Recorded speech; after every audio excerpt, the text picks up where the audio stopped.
अच्छी बातें सुनने से नहीं बदलता है जीवन। लक्ष्य तक पहुंचने के लिए चलना जरूरी है। जीवन मंत्र डैश। गौतम बुद्ध रोज अपने शिष्यों को उपदेश देते थे। बुद्ध की ज्ञान की बातें सुनने काफी लोग आते थे। एक व्यक्ति गौतम बुद्ध का प्रवचन सुनने रोज नियम से आता था और उनकी सारी बातें सुनता था। बुद्ध अपने प्रवचनों में क्रोध, अहंकार, लोभ, शत्रुता छोड़ने की बात कहते थे।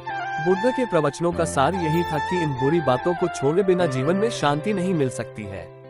एक दिन उस व्यक्ति ने गौतम बुद्ध से कहा कि तथागत, मैं रोज नियम से आपके प्रवचन सुन रहा हूँ, लेकिन मुझे कोई लाभ नहीं मिल रहा है। आपकी सारी बातें सच है, लेकिन मेरे जीवन में इनसे कोई बदलाव नहीं आ रहा है। बुद्ध ने उस व्यक्ति से पूछा कि तुम कहाँ रहते हो। उसने जवाब दिया कि मैं श्रावस्ती में रहता हूँ। बुद्ध ने पूछा, ये जगह यहाँ से कितनी दूर है। उस व्यक्ति ने जगह की दूरी बताई। इसके बाद बुद्ध ने फिर पूछा, तुम वहाँ कैसे जाते हो। व्यक्ति ने बताया कि कभी घोड़े पर, कभी बैलगाड़ी पर बैठकर जाता हूँ। बुद्ध ने फिर पूछा कि तुम्हें वहाँ पहुँचने में कितना समय लगता है। व्यक्ति ने पहुँचने का समय भी बता दिया। इसके बाद बुद्ध ने अंतिम प्रश्न पूछा कि क्या तुम यहाँ बैठे बैठे ही श्रावस्ती पहुँच सकते हो।